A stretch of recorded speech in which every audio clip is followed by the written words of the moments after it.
If you look at Infosys, Wipro, TCS, the big five or the big 10, they have always looked at tier 2. Airtel is a brand that enjoys trust. It's a household name in India. There's nobody in India who doesn't, identify with Airtel.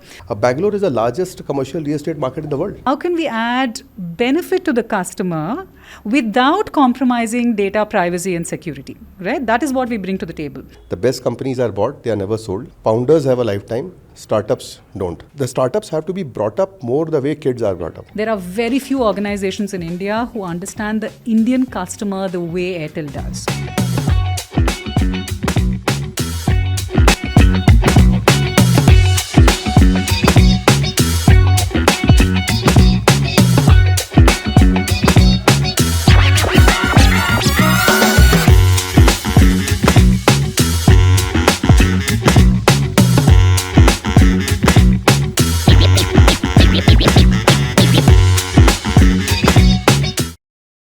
Rishi, good to be talking to you again, and I'm saying good to be talking to you again now, because with so many news in the startup ecosystem, it's heartening, it's encouraging, and not just for me, but I'm sure for everyone who's listening and watching us, is that IndiQube turned profitable in FY23. You're also focusing in tier 3 cities and towns of India.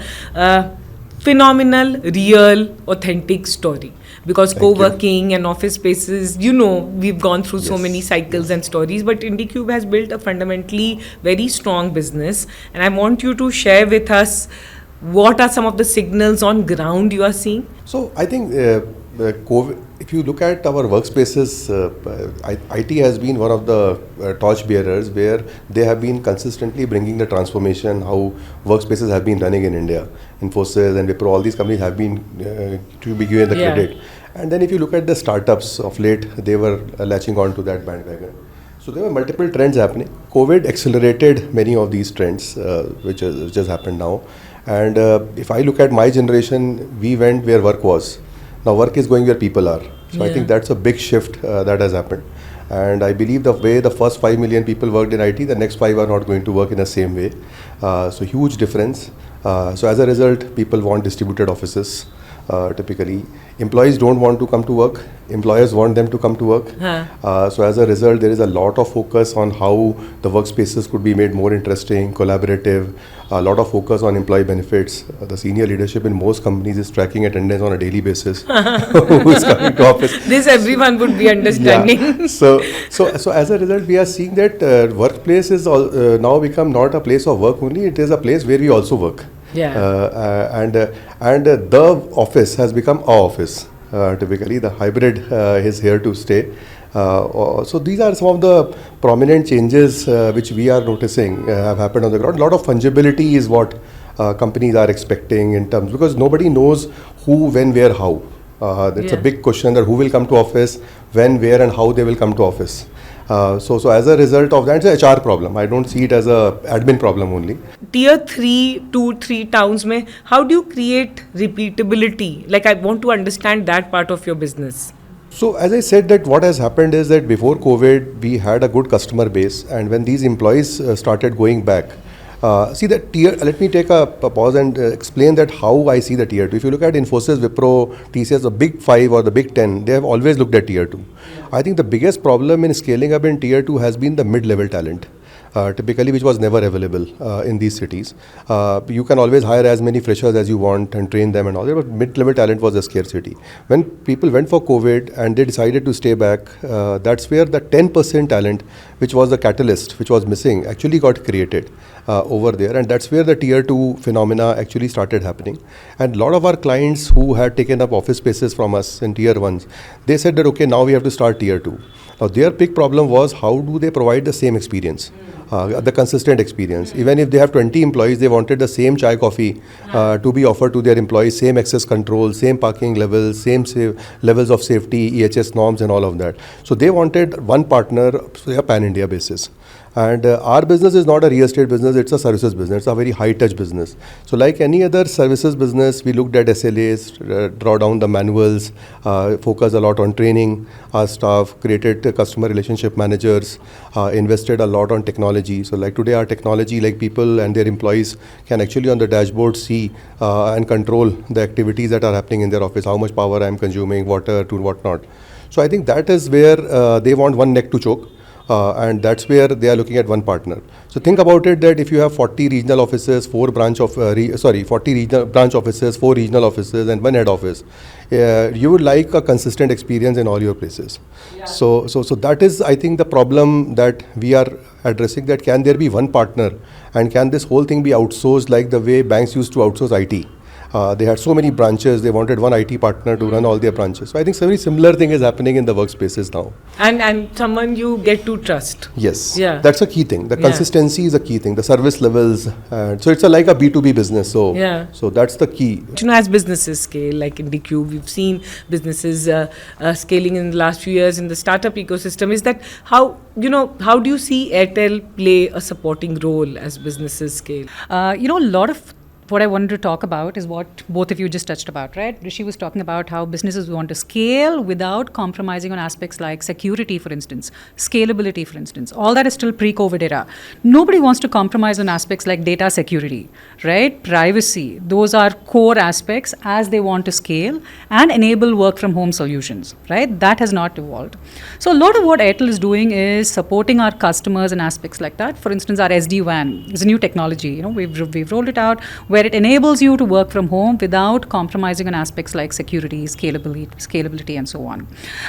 Same way, how we consume, interact with our customers. Rishi just spoke about, people want the flexibility in terms of dashboards. You want flexibility in terms of, your data connection at each of the, locations that they're opening.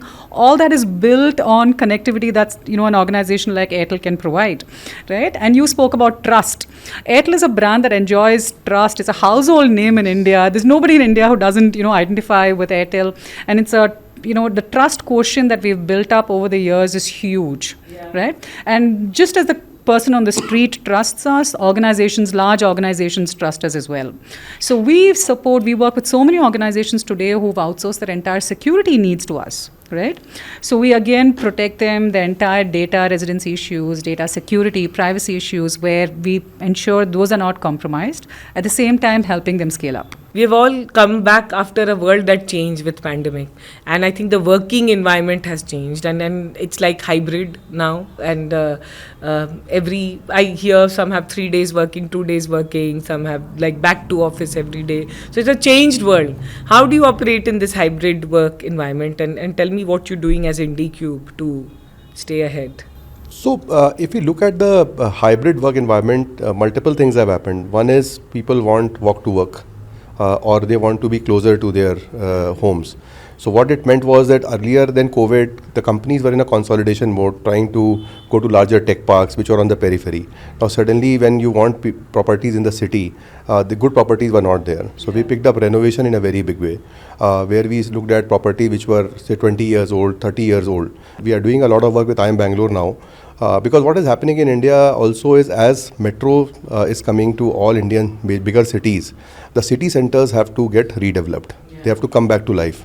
So that's a big problem, that you can't be demolishing and creating a UB city. It takes 5 years to create a UB city or a India Bull Center in Bombay. So how do you work with the existing stock of real estate is a big issue. So that's what we have been working very extensively on. Then the whole thing about technology, like if you move from one office to another office, how the whole thing is very, very seamless. Your employee benefits work over there, your booking of meeting rooms and all. Should be very, very consistent across all of them. So huge investments into technology have been happening. Then the whole thing on the tier 2, basically going and opening up setups. And sustainability has been a big thrust area for us, because and COVID re-emphasized that. And our buildings are not like the 5-star tech parks. They are very average buildings. So ensuring that we are a platinum rated green building. So a lot of investment has gone into sustainability over there, both in terms of water, what we are seeing in Bangalore now, the whole water crisis. I must tell you that our groundwater consumption is less than 10% across our complete portfolio of buildings in Bangalore.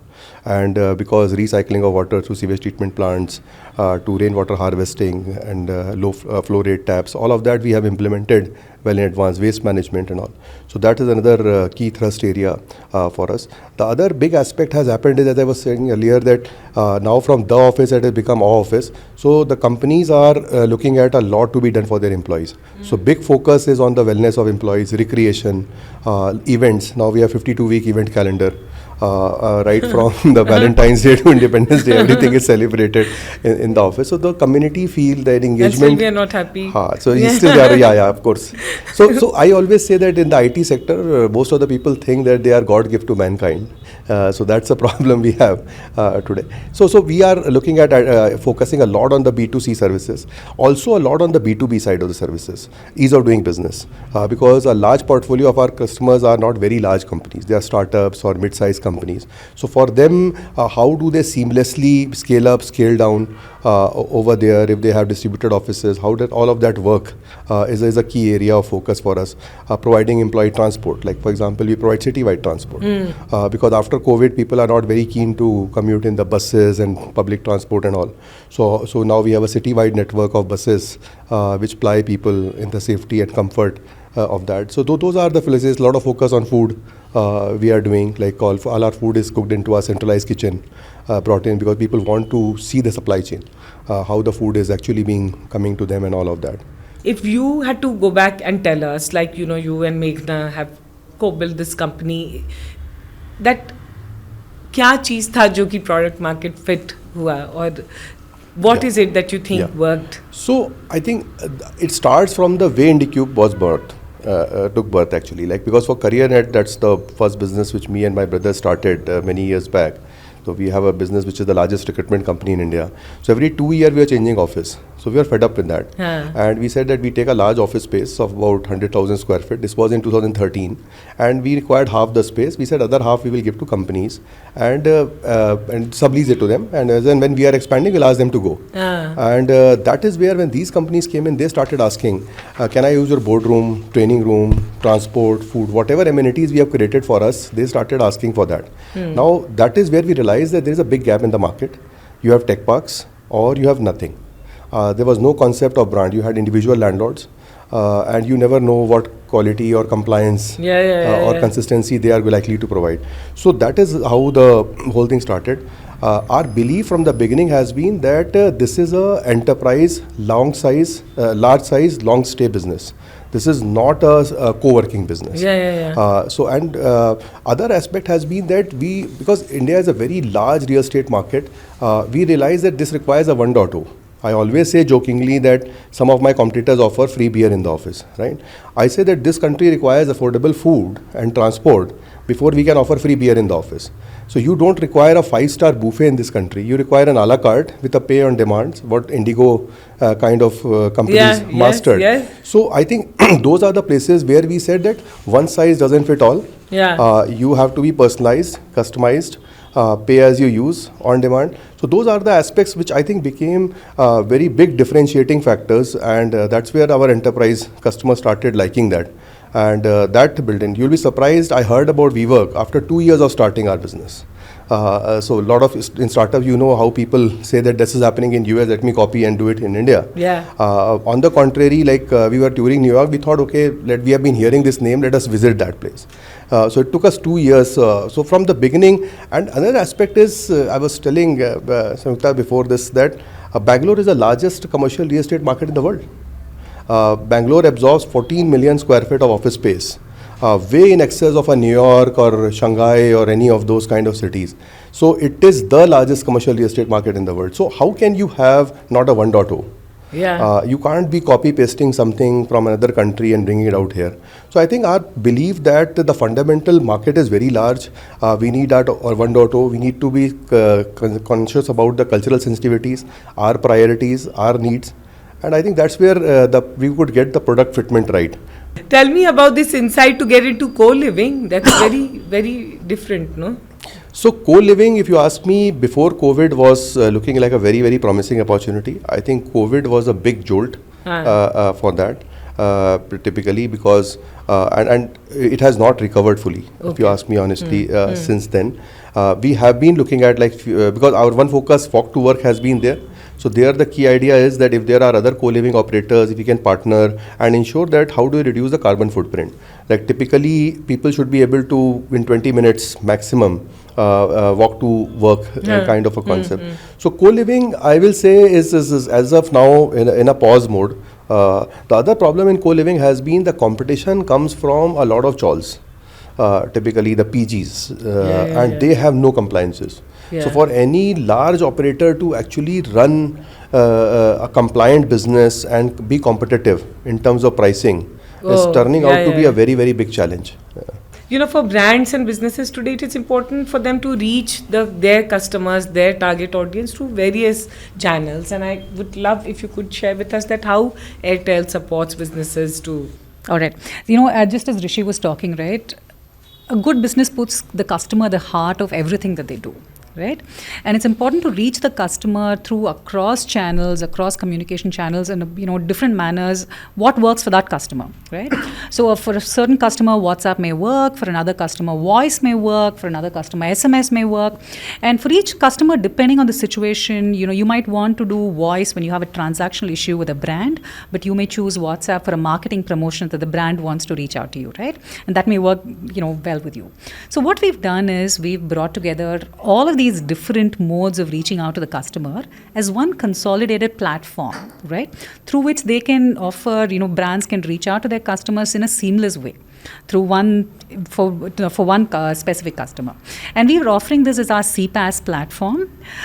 So just to delve a little more into this, right? This is probably one of the only CPaaS platforms owned and run by a telecom company across the world today.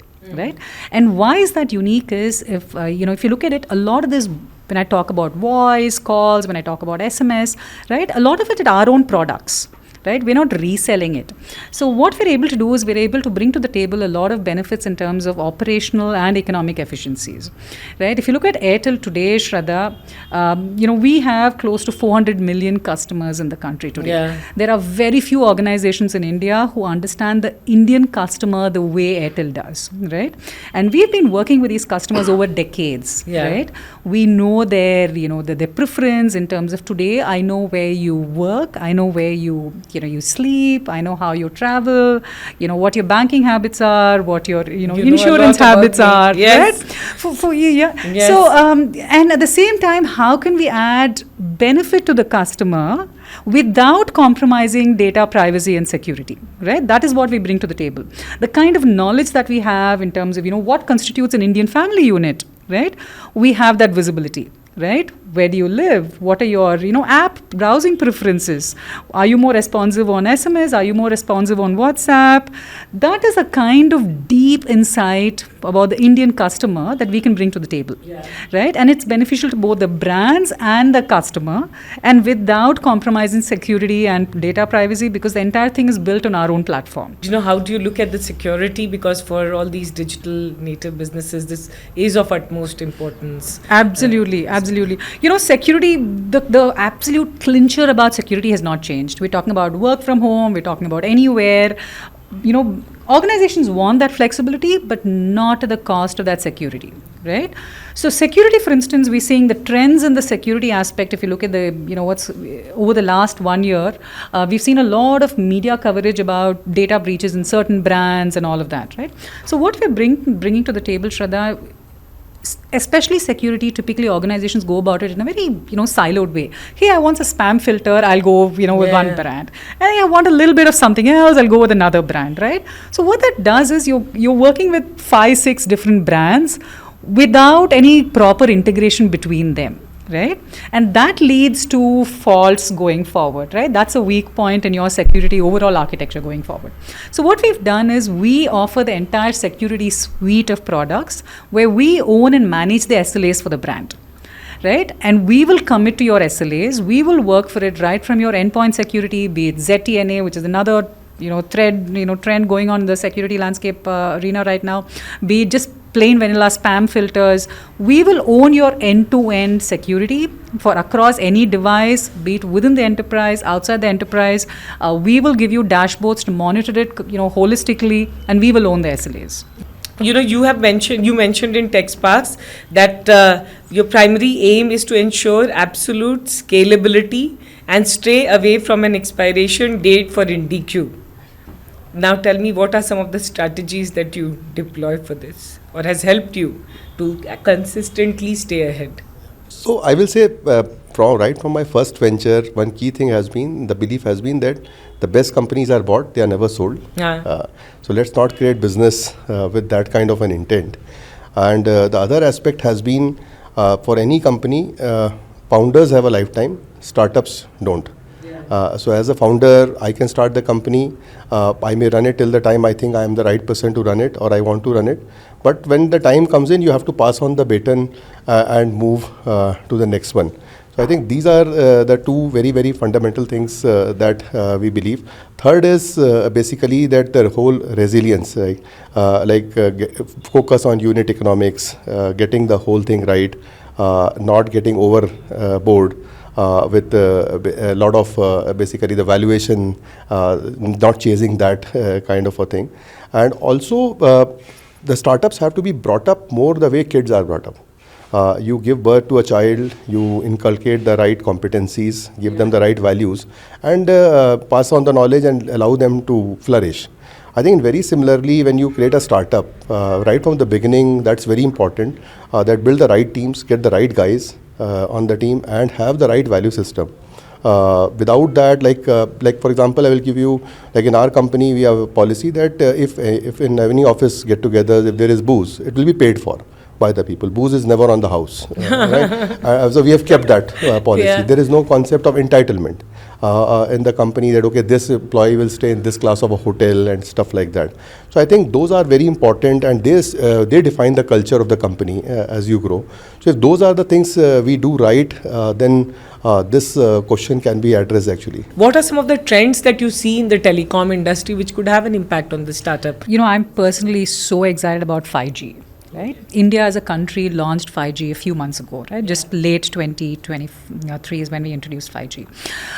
So if you look at India has evolved considerably as a digital ecosystem, right? We all have a whole bunch of apps. We want to buy flight tickets, we use an app. We want to, book space in I'm sure there's an app, right from FMCG to, retail. There are a whole bunch of apps. And the customer touch points have all evolved dramatically using digital apps, using the 4G space, right? Where a lot of them are built on that capability that 4G provides. But if you look at in fact, a whole bunch of D2C brands have also evolved, right, over the last couple of years. But if you look at the back end, right, your manufacturing, it's a D2C brand, but what do they do for their warehousing? What do they do for their manufacturing? What do they do for their supply chain and logistics? There's so much of improvement that is possible in those areas, right? And of course, today, no discussion today, I think, is incomplete without some mention of AI and ML, Shradha. So I'm just going to go out there because AI is the buzzword.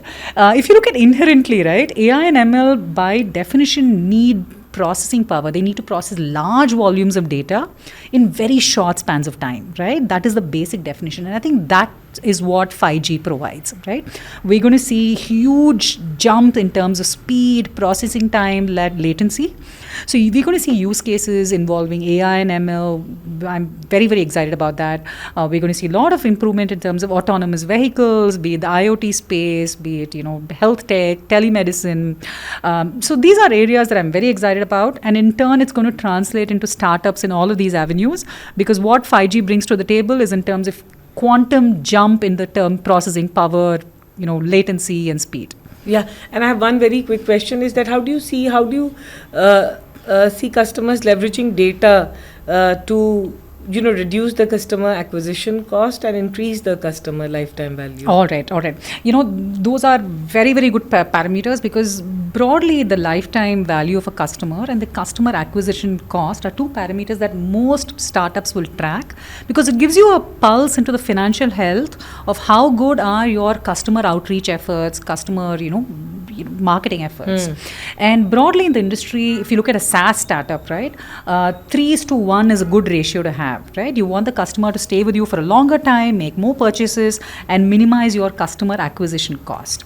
So if you look at this, one of the main ways how organizations do it is in terms of cross-selling and upselling products to the existing set of customer base, right?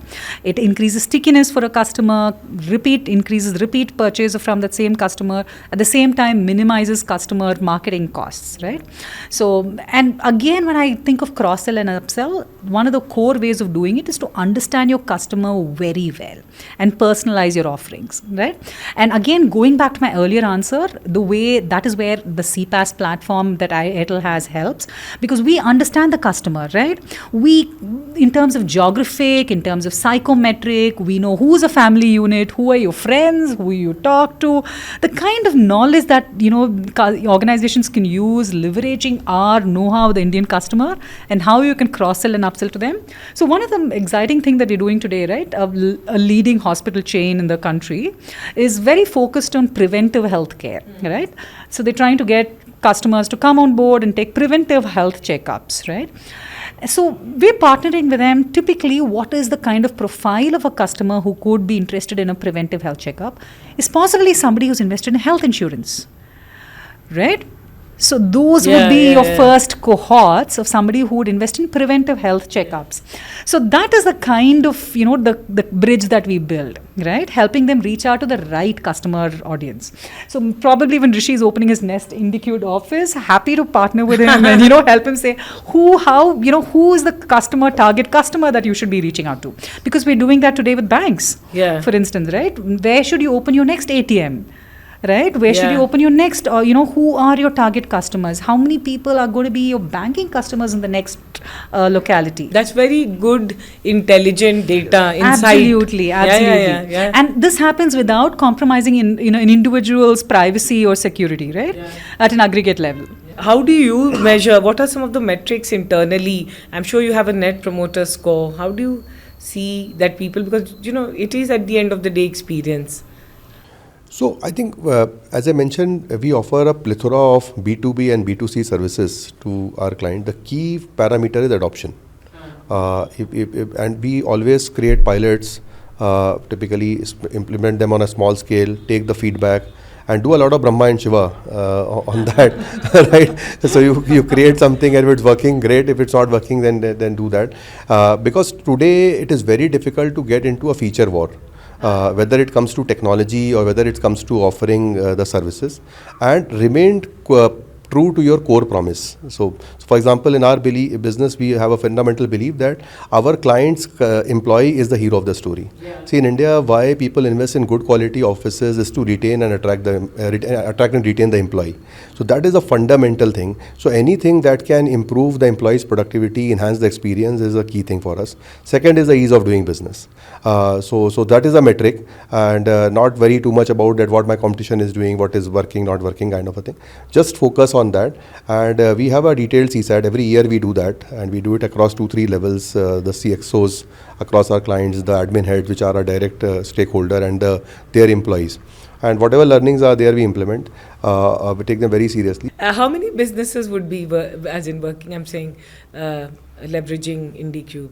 So today we would have about 450 plus enterprise clients over there, and we have a good mix. About 1/3 of them are multinational companies, another 1/3 are the GCCs, the offshore development centers, and another third are the startups, basically the late stage startups, and about 10%, about 30%, and 10% are the Indian companies, the Ultratech Cement, the Air India, Mahindra Logistics kind of guys. So even after COVID, we are seeing a lot of Indian companies also are preferring a managed office model. So that's a growing segment for us.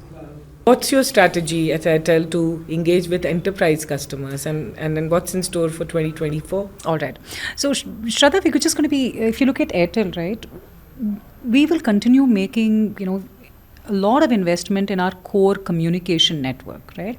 We've always been, making these investments. If you look at our history, even at times when, there's a slight revenue dip, typically organizations will say, hey, I'm not going to make investments in our technology and infrastructure, but we went ahead and we've made a tremendous amount of investments in our core communication network, right? That is our base.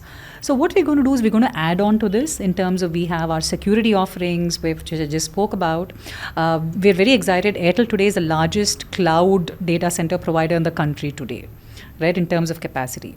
We saw COVID gave a huge flip to this whole migration to cloud business in the enterprise.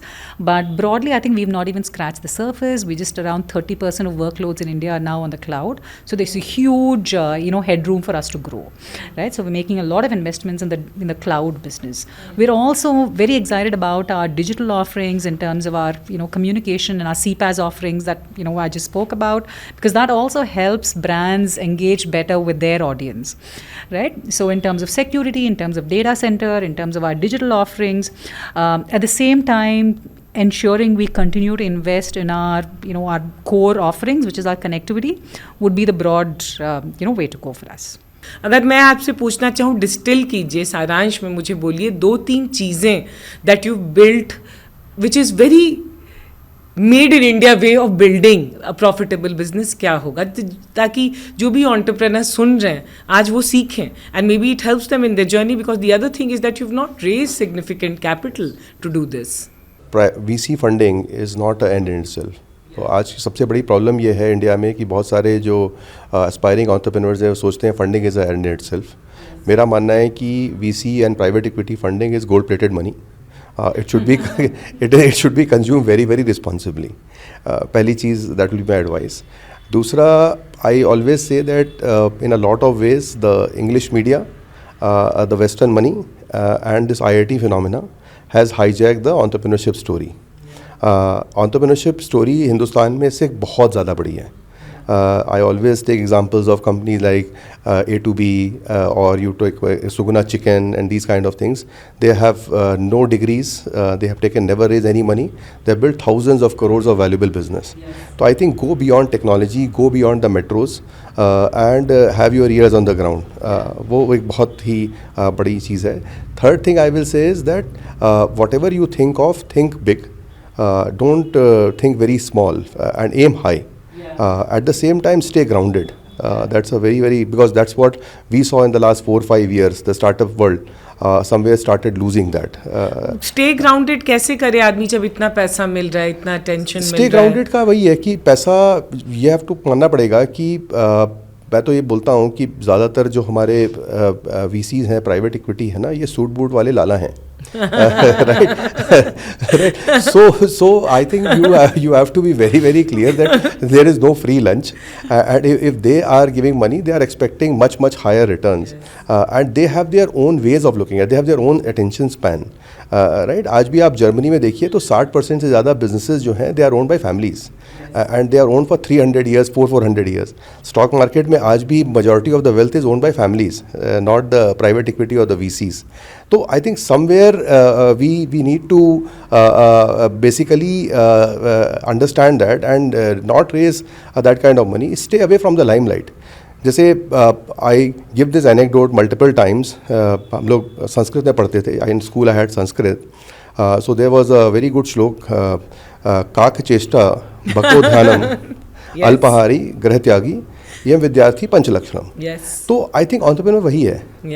You have to have the like a perseverance like a crow, right? काक चेष्टा बको ध्यानम, the attention of a crane. Alpahari, right? You have to be living with penance. Shwan nidra, you have to sleep like a dog, be always alert. And grah tyagi, right? So I think if nothing has changed, entrepreneurship is very much like the way a good student has to lead life. You have to leave, and Lakshmi and Saraswati का एक paradox है. They don't sit in the same quadrant easily.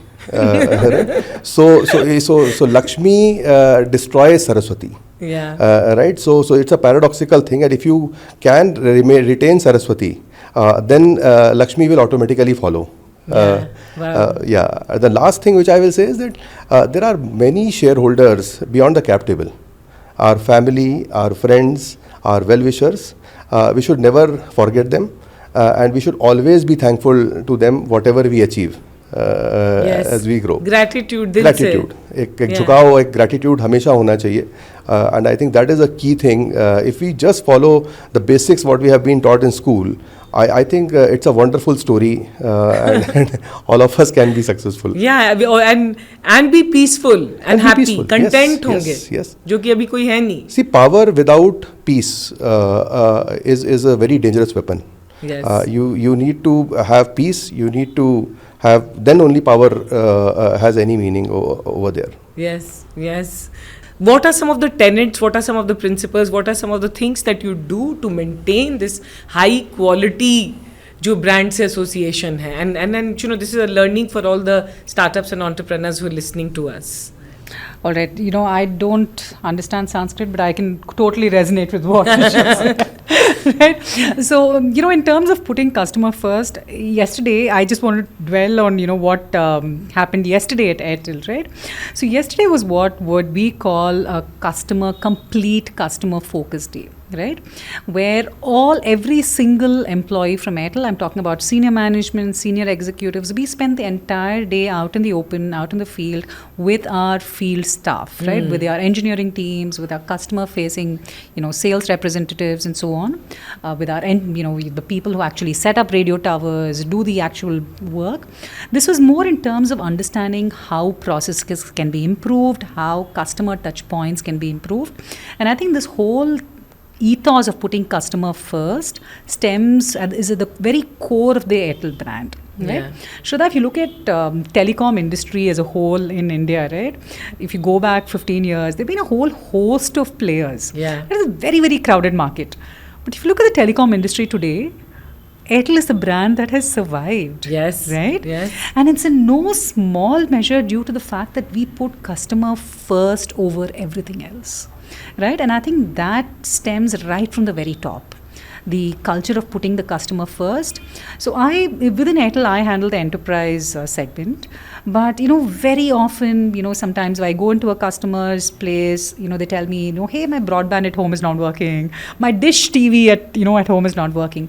And that's fine, right? Our priority is to ensure every single touch point for the customer works, right? And it happens in a seamless way, right? And I think we've brought that culture right from the very top of the organization, and that has helped us all these years. And I think that is what, putting customer first is all about. Yes, Rishi, you tell me. So, I think when it comes to our customer, the key thing, according to me, is to remain true to your core value proposition. Like, as I said, in our business, the hero of the story is my customer's employee. So anything that we do, any partnership, collaboration that we think of, first thing we think is कि इससे employee का experience enhance होगा क्या, इससे उसकी life better होगी क्या. Like give you an example, food जैसे है. अब इंडिया में people in 80 rupees, 90 rupees want a full meal. Sambar, चटनी, गरम डोसा सब कुछ चाहिए 80-90 rupees के अंदर. Now we realize that if we outsource the food, we are not getting the quality. We said we will cook food on our own. We now have a kitchen which cooks more than 10,000 meals a day. Wow. A big centralized kitchen, and we are scaling up that. So we realize food is a very important thing for the employee. Same thing with transport. Hindustan mein abhi bhi metro is very weak. If you are a company, you want to attract and retain employees, normally aapka talent catchment 5 kilometer radius hai. But with something like transport, you can attract employees in 15 kilometer radius. Yeah. Today we talk so much about diversity hiring.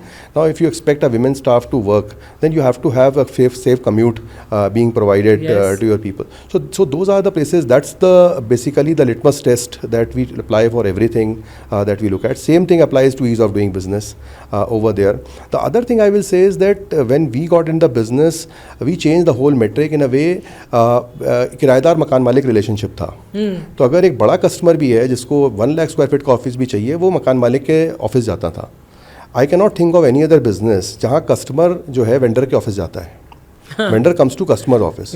So relationship में एक बहुत बड़ा tilt था कि मकान मालिक यहाँ है, किराएदार यहाँ है. We changed this whole thing, and it's a big change. Where we are saying that even the smallest customer, our people will go to their office. Even we may be the landlord, so to say, but we brought that service mindset to that. So that was a big shift that happened. The other thing is that as you can imagine, if somebody gets into our office or even thinks about coming to office at 7 in the morning, they have to see that if I take the car, where will I park it?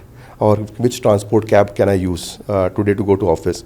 Then during the office till you come back at 7 in the evening, there are so many touch points that you have. Now at every touch point, how can we enhance the experience? How can we make it better compared to what we were doing yesterday, kind of a thing. So those are the small, there is no one big eureka thing, but these small hacks, and I always give a lot of credit to the Oberois.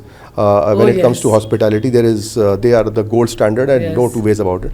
So I think that's the aspiration, that every touch point that I have, how can I do that extra, and that the power of compounding actually builds on top of it. Over a year, then you can go back and see the difference over there. So those are the places where I believe that if you remain true to your core value proposition, keep improving on that, and do anything and everything keeping that in mind. I think the customer retention is bound to happen. That wow factor is bound to come. You know, what I'm also hearing you say is that it's non-negotiable. It's non-negotiable. Yeah, That is the last. You can never do that. You can never. An Indian context, the customers are demanding. क्योंकि हम लोग थोड़ा short change करने लगते हैं. मतलब थोड़ा बचाने के लिए. As Samyuktha rightly said that there was a price war in the telecom. In our industry, as you rightly said, there are so many players over there. So there is always this pressure. But now, as 7-8 years have passed in our industry, I think that maturity is coming in.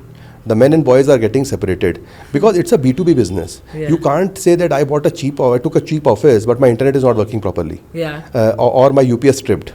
And there is a fair amount of maturity that is required to ensure that you have zero downtime, all this is working, you are in a safe office. And over a period of time, people start discerning and making the differentiation, and they're willing to pay, especially the B2B guys. And we are very clearly seeing in our industry like Airtel, like a very classic thing I will tell 8 years back, 9 years back in Airtel. Airtel always give you the itemized bill. The other operator which we tried, we were finding the bills were not coming. Now, how do I verify? Today, telecom has become so cheap, but 9-10 years the calls were expensive. So I am paying the bills, the monthly, but I'm not getting any statements. So that itself was a big thing, and we are willing to pay 10-15 paisa extra per call at that point in time purely because we needed that. We need to monitor, track all of that. So I think those small things make a lot of difference. Yeah.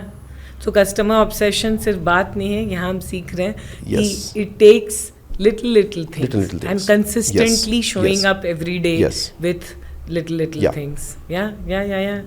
Thank you so much. This has been a brilliant conversation. We can go on, but there's a lot of learning, and thank you to both of you for giving your time. Thank you. Thank you, Shradha. It's been a pleasure to have you. Yeah.